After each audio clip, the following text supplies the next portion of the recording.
Hello guys, I'm back with another guide, and today I'm going to talk about controls, hotkeys and micro.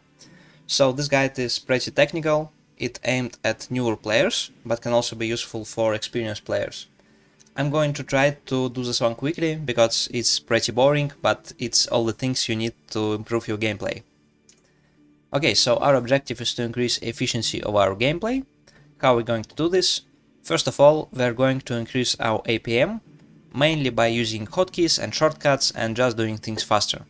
Second is we are going to optimize our actions by making each individual action more efficient. And next is we are going to talk about prioritizing different actions, which actions are most important to do first.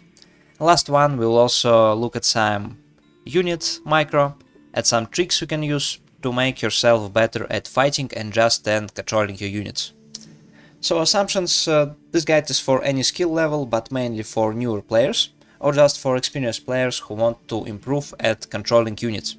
So maybe you already know most of these things, but maybe you missed something, so I'll just suggest quickly scrolling through this guide, seeing if you know everything I'm talking about here.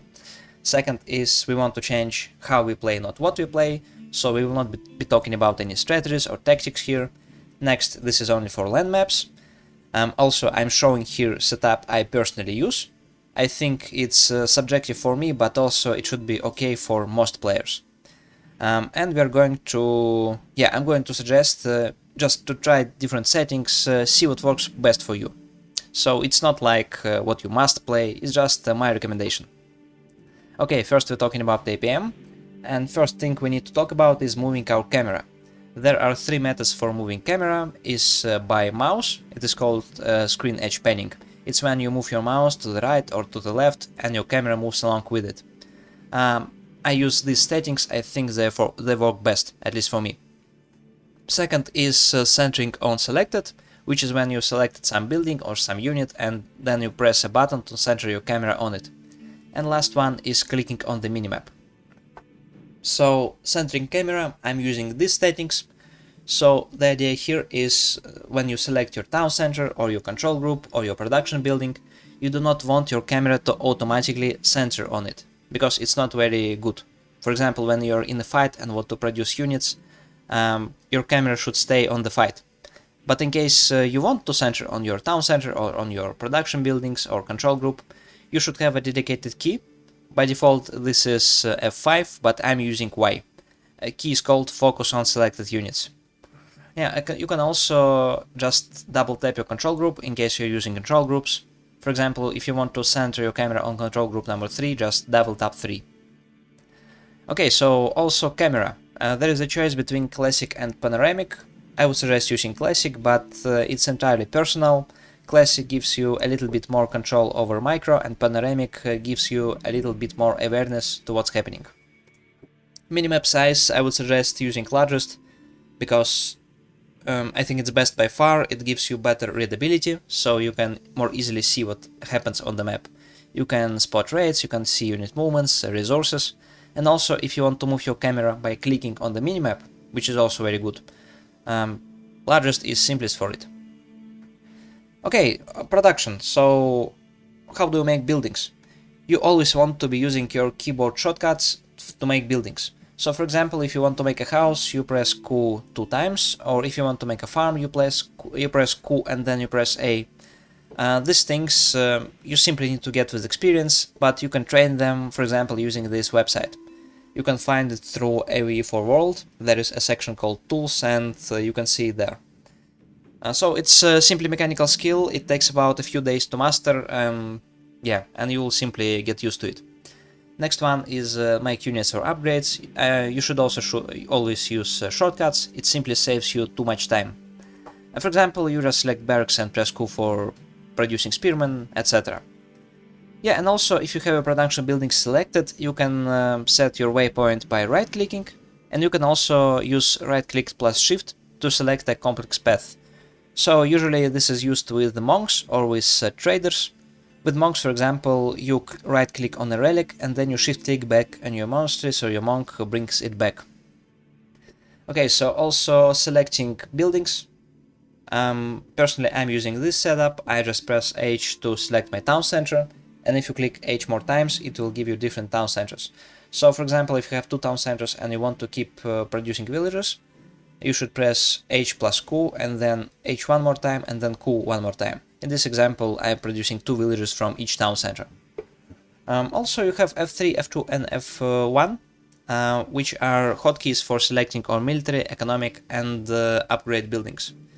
So how do you use it? For example, you want to produce archers, you press F1 to select all military buildings, then you use Tab to scroll through them to get to archery ranges. Once you got to archery ranges, you just press Q to produce archers, for example. Same with upgrades, same with military upgrades. So it just saves you so much time, right? You can also use your control groups to select military buildings to set them in different control groups, but I don't think it's really needed to get to the high level of play. Okay, keyboard shortcuts. These 4 are main shortcuts I'm using. First is select all units. I use it if I want to select all my monks or all my traders. So traders in case I want to reassign them to different market, and monks in case I just don't see where they are. For example, they can be at sacred sites, they can be at my base, so I quickly can find them. So you just select all units and control click on these units. Don't forget to control click. Next is cancel production. Actually cancel last item. By default it is B. It's also very useful when you decided to not produce a unit. It's much easier to press this button than try to click left mouse button. Next is also select all military units. You can use it when you're trying to all in or getting all in. It's not very often, but sometimes you just need to select all military and send it to some specific point. Also, you can use it to select maybe all knights or all springles. It's the same as we'll select all units, but now you just control click all knights or all springles, and that's it. And select all idle military. I use this much more frequently. It's to select all inactive units. So for example, you have some units produced, some 5 crossbowmen, 6 spearmen who are doing nothing. You just find them, you send them to some task or some location.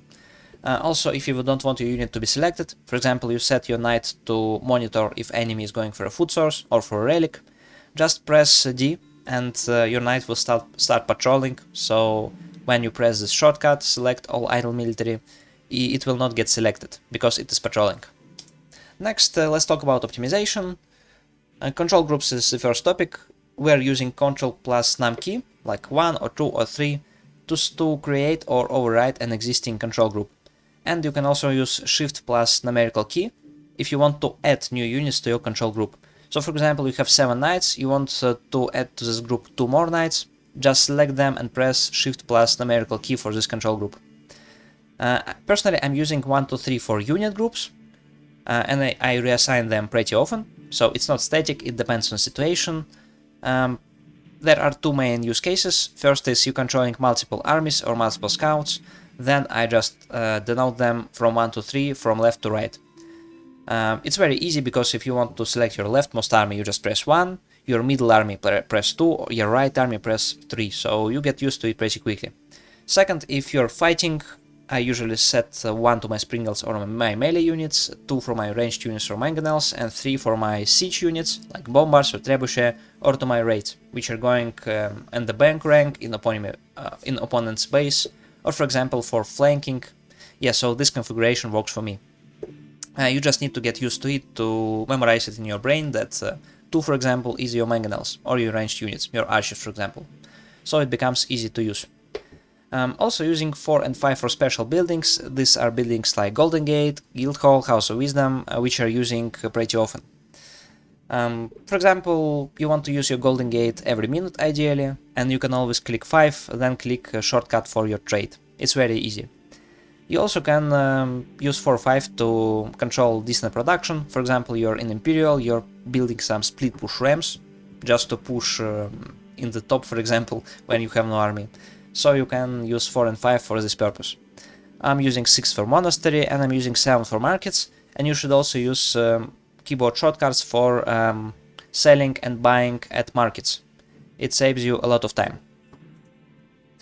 Shift, Ctrl and double click selection. So imagine this situation, you have all these units and you have a selection with all of them.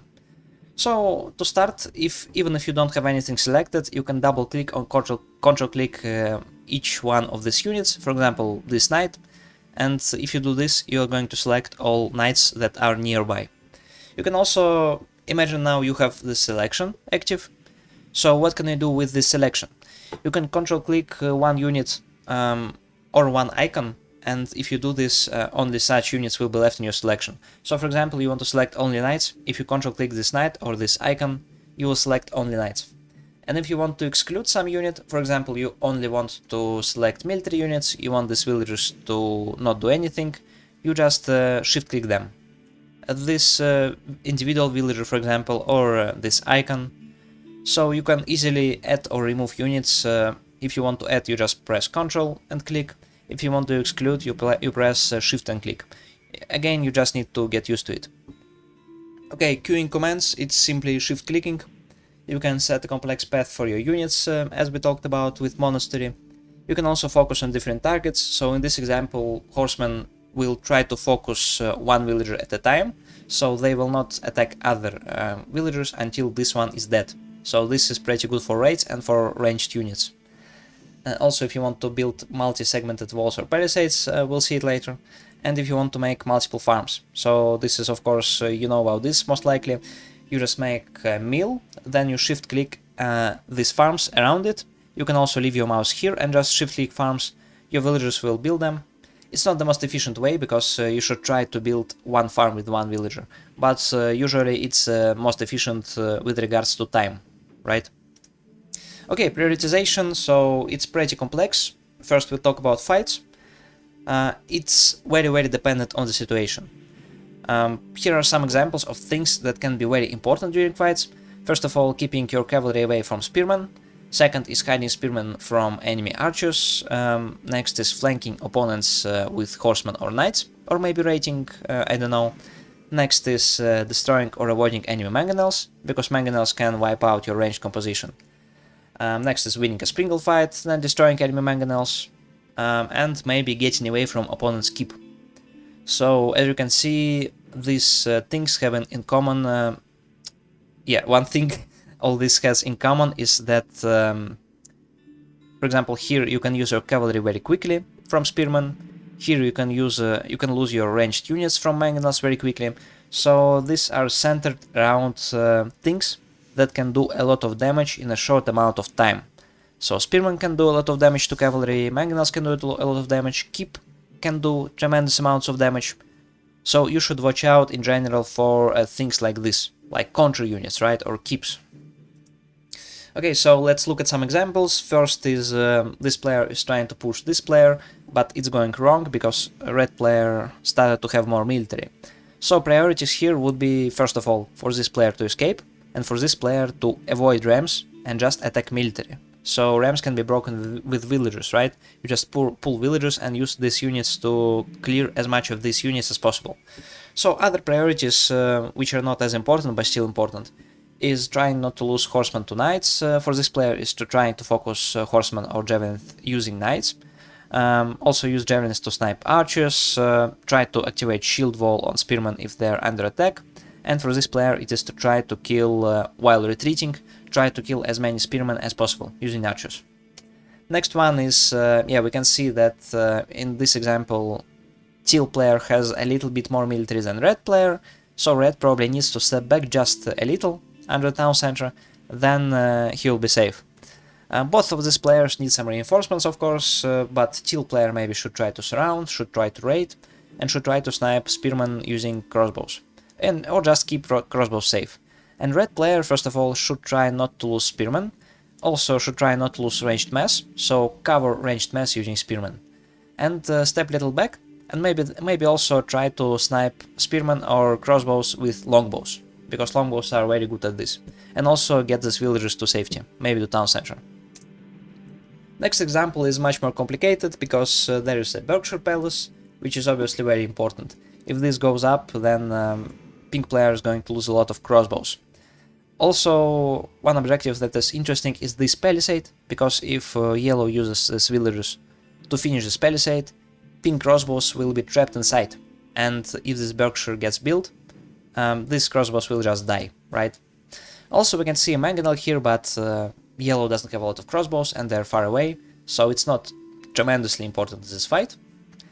Springles kind of doing nothing, right? Just killing each other, but it's also, you should try not to lose your Springles. And here Pink has a choice. Either he can stop this Berkshire, so he should try to snipe as many villagers as possible, or he cannot, in which case he should try to go back. Yeah, also if he had a trebuchet here, maybe break this tower, because it gives a network of castles, but honestly this just looks a little better for yellow, so probably Pink should try to retreat. Yeah, also I want to talk about general priorities, so not only fights. It's also difficult to set some general rule, but maybe we can try to classify actions in 3 different groups. First of all is important actions that are also can be done quickly, like producing villagers, garrisoning villagers, sending idle to do something, like maybe chopping wood. So these things are very important and they can be done very quickly, with just a few clicks. Next we have important things, which are also complex, like involved fight micro. Maybe you want to avoid overshooting and separate archers into different groups and try to shoot different spearmen with them. Maybe you want to optimize your economy a little bit, distribute it differently or age up. It's also important, but it's more difficult, and you should try to do these actions first. So maybe if you have no time to do these actions, try to make life a little bit easier for you, like don't take fights, so you can give yourself an extra 5 or 10 seconds while you do these actions. Yeah, and also we have secondary actions, which are not tremendously important, but still you should try to do them. Like you should try to micro your raiding units. I mean not like not use them to spearmen, but more involved micro, maybe shift clicking, maybe separating into different groups, so it's more difficult for opponent. Optimization of economy, like making extra lumber mills and etc. Secondary upgrades. So in general, I would try to classify actions based on this and prioritize them like this. But obviously it's very dependent on situation. Okay, so now let's switch over to the game and look at some micro tips for different units. Alright, so let's start with villagers. I'm just going to load this game. Yeah, as you can see, we have one idle villager. I can select it by either pressing a special hotkey or just clicking here. Usually I like to click here because it's easier for me. Then I'm using a shortcut to center my camera on him, so I can send him on work, for example. Also, let's say I have multiple villagers that are idle. If I click here, it's going to select them one after another. So you can click here again and again to select different idle villagers. In case, for example, you have some idle here, some idle here. Okay, let's say we don't want to select idle villagers, but for example we have a lot of villagers on wood and we want to assign them to different resources or just build something. Then in the same fashion you can just press here and press center camera. So now we can select them and maybe we want to build something. For example, we want to build palisades. You can build it like this and add the second section, but it's easier. Yeah, by the way, I'm pressing S to cancel. But also it's easier to just start building palisades. So you select palisade with a shortcut, then you shift click and you make different segments. And if you want to make gates, you can select unfinished segment and press Q. So when they start building it, they're going to make a gate. Also, if your palisade is being damaged, you can start placing a gate on top of it. This is a little trick to extend lifespan of your palisade. Okay, so also let's say that we want to make a lot of buildings. Maybe we want to make one building, right? As you know, we can power build it. For example, we're making this keep. We can build it with multiple villagers, 18 villagers. But it's not very efficient. So each additional villager you add to building this is bad for your economy. So this is why, if you want to make multiple buildings, like multiple farms, for example, you're making 6 farms, like this. Ideally, you want to try to assign each villager to one farm. Yes, so if I do this, they're going to finish this quicker because it's more efficient and because they will not have to walk in circles, finishing each farm. You can also do this with barracks. If you're making barracks, it's better to do it like this, with one villager or maybe with 3 villagers each. Alright, so yeah. Also, let's look at our lumber. As you can see, they chopped off these trees. It's not that bad, but imagine these trees are gone and they will be walking a long distance. So you should check out your woodlines, you should try to add a new lumber mills. Yeah, this is a bad example, but you get what I mean, right? If your villagers have to go a long way, you should try to place more lumber camps nearby this woodline. You can also do the same with gold. For example, if you have 20 villagers on this gold, it can be better to place mining camps on both sides. Usually it works with big gold mines. Okay, next let's talk about villager micro a little bit. So imagine this gold mine is being attacked by enemy knight or enemy horseman. So this villager took some hits and we want to get him to safety. Of course you can simply lead him away. But there is a problem, because enemy knight will try to chase him and kill him. So you can actually use your other villagers to help this villager escape. You just select them and attack move. So when you press attack move, if they see an enemy, they start attacking and enemy knight will not be able to pass through them. So it usually looks something like this. Yeah, let's just get rid of these villagers. This villager gets attacked. I, for example, press F plus garrison. These villagers attack, step away, attack again. Yeah, and I'm blocking enemy knight. Yeah, it's not very easy to imagine, but this is how you do it. Also, how to garrison villagers. You can either do it like this, by pressing G, seek shelter, and they will go to the closest shelter. You can see this tower and this town center. But maybe it's not best to garrison them inside this tower, because imagine enemy knights coming from this side. In this case, you just want to press F and press these buildings. Maybe you also want to just lead them away with right-clicking. Also, if you have some spearmen coming, for example, you can just do it like this. Maybe you don't want to even garrison them, you just click here and you shift-click them back to work. So they're going to run a little bit under your town center, then they're going to go back to work, and you can forget about them, you can micro whatever, you can micro your monasteries, right? So yeah, you can do it like this. Imagine they are already garrisoned, imagine they were walking gold, and then they got garrisoned inside this thing by pressing G. Then you can release them by pressing D. Pressing D will release them from this town center, from this specific building. And pressing C on town center will release all villagers that are hidden somewhere. So yeah, let's say we want to hide some villagers. Yeah, just one moment. Inside this tower. So if I press my town center shortcut, which is H, and I press C, all of them are going to go back to work. So you should be careful about this,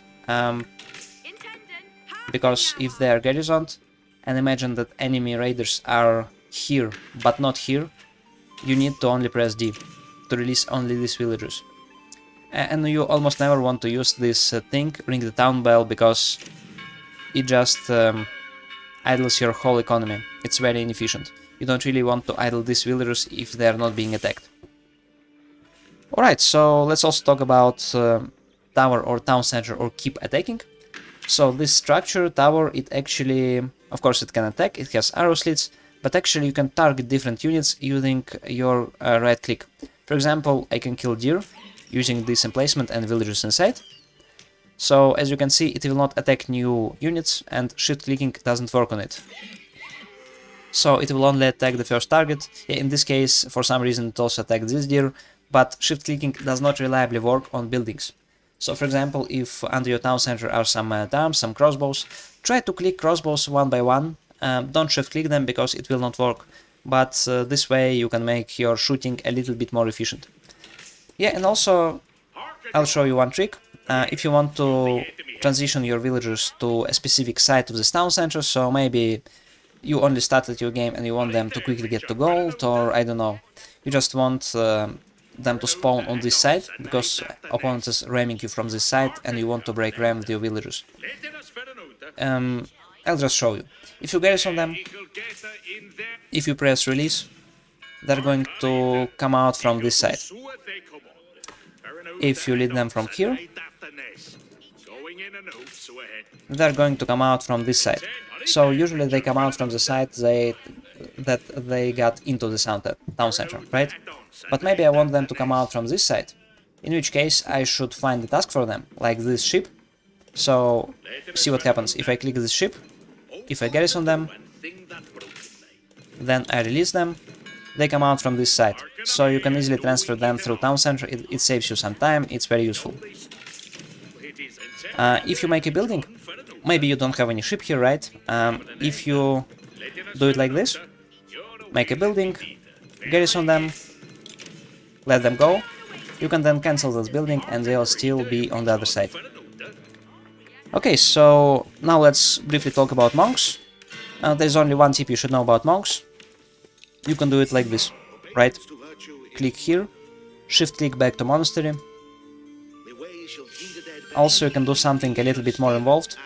For example, let's say you want to pick up this relic, but it's being guarded by opponents, by a tower here maybe or some units. You can press like this, like this, like this, like this. So you set up a complex route for your monk. You'll also do the same thing. Yeah, also traders. Here we have this market, and we want our traders to come out from this market and to get assigned to this market. In which case I simply right click it, then I shift click it onto this neutral market. This trader is going to do one little trip like this, and then it will go to the long route, which is exactly what we want. So this also can be useful if you place multiple markets here. You can assign all traders to the same market. Yeah, and also just to show one thing, I can select all units. For example, I want to find all my monks, I don't know where they are. Select all units, ctrl click, center camera, yeah, I can see him.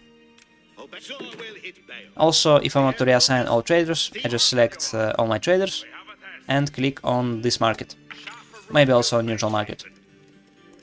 Yeah, so this is all for economic units, let's move on to military units. Alright, let's talk about military units. I just launched this Ottoman challenge. Let's start with scouts. And there isn't too much about scouts. First thing you can use him for is to, of course, except gathering ship, is to deny enemy deer, which is for when you're playing against troops. And second is just to scout what's happening on the map. So usually you just shift click him like this. You may also click on Minimap. You can also shift attack different scouts. And yeah, I'm usually assigning control groups 1 to 3 to scout. In case you have more scouts, you can assign more groups to different scouts. Yeah, as you can see, he also has professional scouts in this scenario, in which case you can just right click to bring this deer to a specific building. So it's like monks with relics, right? It's the same thing. You can drop it off. And ship, as long as ship are near your structures or your units, they're going to be safe. So, for example, if you don't want to spend time bringing ship exactly to the town center, you want to scout to continue scouting, you can just click your ship like this, move them a little bit here, then click on town center. They're going to get there quickly, and you can start gathering them. Okay, so ranged units. You should know two things about ranged units. First of all, you usually prefer this line formation, especially when you have a lot of units. Second is you can shift click different units. So you see they shoot one at a time. Usually you also want to move them away like this, trying to snipe individual units. You can also attack click, so they will simply shoot the closest unit. Okay, so in this example spearmen, there isn't too much to talk about spearmen, usually just want to attack with them. Also, you see they have this charge, which gives them more mobility. You can also try to micro them like this, but usually you don't do it. But in this case you want your spearmen to attack enemy horsemen. So yeah, usually you don't shift click with spearmen, instead you try to assign different spears to different horsemen. Like this. Okay, let's talk about horsemen and maybe also knights. Look at the spearmen, you can do an interesting thing like this. First you charge, you provoke their brace, then you attack them. So you see they didn't activate their brace, and my Spahi or horseman didn't get stunned. You can also do the same thing with knights. Also, with how charge works, it gives you temporary speed boost. So if you charge like this, again, you see this Spahi triggered brace, but these ones are free.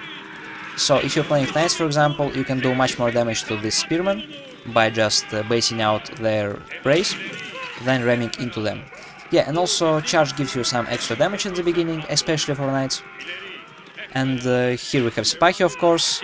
We cannot kill this spearman, but if you want to get away, we can charge onto different units. For example, imagine some unit here, we can charge onto him just to get away. Okay, let's see a little bit. Horsemen also work very well against enemy rams, enemy siege. So here we see enemy ram. Maybe we cannot kill this man at arms, but we can just try to surround this ram, try to kill it, just keep moving, attack, and get away. So yeah, imagine this was a mangonel or bombard, it's a very big value. We can also try to surround with our horsemen. We don't have a lot here, so it's going to be difficult, but let's just try to demonstrate. Like this. By attacking, by moving, we maybe can prevent them from passing this way. Okay, so let's also talk about siege. I'm going to use this mangonel as an example. I'm not going to talk about springles, because springles you micro the same as ranged units, so just shift-click their targets and move around.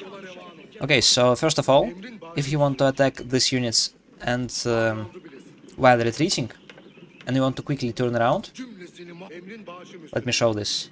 It is better to not just click them, but it is better to first turn around, then attack. It's going to be a little bit quicker. Okay, this is tip number 1. Tip number 2 is you can also shift-click with mangonel. So for example, imagine these are priority target, so other targets are knights, men-at-arms. You want to attack the spearmen, for example, or ranged units. You can shift-click them, so when the spearman dies, this mangonel keeps shooting this spearman, and it doesn't start shooting other targets. Yeah, and also last tip would be, this also applies to mangonels, to trebuchets. For example, you're trying to break some building, but you cannot because of fog of war or because of, I don't know, because of forest. You can attack ground. You can also use attack ground on enemy units if you want to shoot a specific location. If you're afraid of your opponent try to kite your mangonels. But you can also just shoot enemy buildings like this with trebuchets.